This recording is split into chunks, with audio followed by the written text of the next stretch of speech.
Not too long ago, Fosi contacted me and asked me if I wanted to create a review about one of their products. I just finished the Fosi K5 Pro, a great product for a great price. So naturally I said yes. And then they sent me the Fosi V3, an amplifier which is a first on this channel. So how good is it and is it worth it? Let's find out here on Anton's Hardware.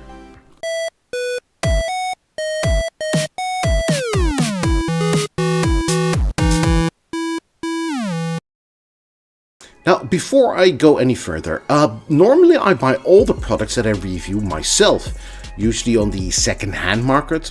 Sometimes a viewer sends me stuff and sometimes I just want to have it and I buy it at full price. I almost never get anything for free, except for maybe 3 times in the last 5 years. Now, this product I got for free from Fosi, but I'm not getting paid to do this review.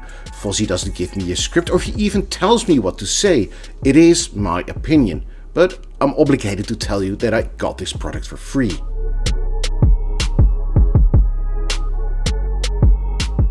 So with that out of the way, this is the Fosi V3 amplifier. An amplifier that is aimed at the more demanding listener that doesn't want to have a huge amp. In the box you will find the V3 itself neatly wrapped in some plastic and a 32 volts 5 amps power supply. Now at the core of this amplifier you'll find a Class D amplifier coupled with some quality components, but I'll get back to the debate later on. As you can tell, the box is the same generic box as the K5 Pro, but that was to be expected. And I'm very happy to see that they used a new box instead of the old one. The V3 looks very stylish with the cooling holes on the top and of the bottom that helps to dissipate heat. On the front there's a large volume knob that also functions as the on and off switch. There's an LED that shows you if the device is turned on or off. On the rear there are 4 connectors for your speakers, 2 positive and 2 negative, so for the left and right channel. And there are 2 tulip plugs for the audio source. So that's the outside. But let's dive into the more interesting bits on the inside.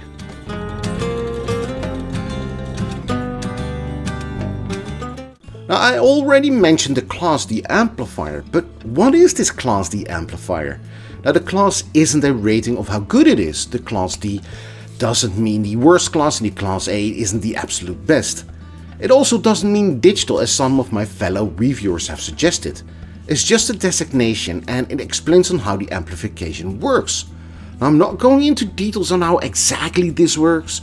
Let's just say that it's a very efficient means for amplification that has been commonly used in hi-fi products for the last, say, well, 20 years. But what is this TPA3255? Well, it's made by Texas Instruments and it's a 315 watts stereo, 600 watts mono, pure path, Ultra HD analog input, whereas Pure Path doesn't have anything to do with the audio, although it does sound cool.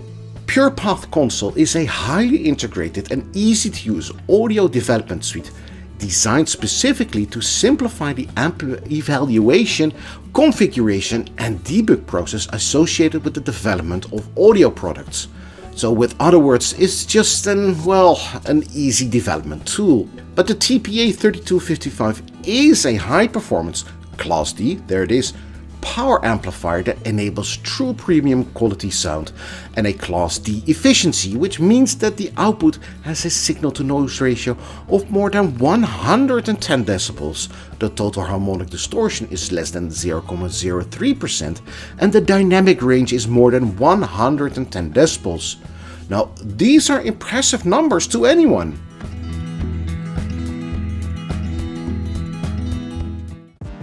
Inside there are even more quality components used, like the Japan NCC capacitors made by Nippon Chemicon Corporation. Also from Japan are the Sumida audio conductors, which stores energy in a magnetic field. The esteemed WIMA capacitors from Germany are also present.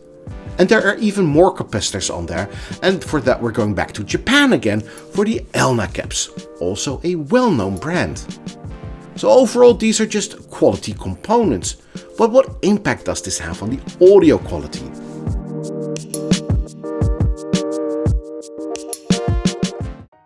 Every regular viewer by now knows that I'm a headphone kind of guy. But at one point I started my hi-fi life, so to speak, over 30 years ago when I bought my first amplifier, a Marantz, coupled with some KEF speakers.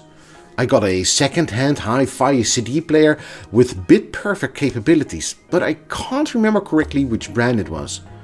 After that it evolved, well, several times, but then I got married, so the setup had to go for something more convenient, if you know what I mean. Now, according to the wife, it took up too much space and it was too clunky, so it had to go. And not too long after that, headphones only became a necessity when we had kids and I wanted some quality gaming time for myself. My point being is that I came from a speaker setup and headphones only came later. So I dusted off the KEF speakers, attached the V3 to my trusted Burson Audio Playmate and I started listening. And I was amazed. Yeah, I know you're all thinking I'm just saying this because I got the V3 for free. But I'm being honest when I say I was happily amazed. The detail the Fosi V3 generated was very good. The soundstage was very wide, a lot wider compared to a pair of headphones and even more with this amp. The bass was great, it could drive the KEF speakers with ease, even in the lower registers. The middles were perfect and seemed to roll out without any effort of the speakers. The highs were a bit underpowered in the higher regions, but it doesn't mean that it was bad. It was just there wasn't any annoying sharpness to it, as I remember the KEFs have it.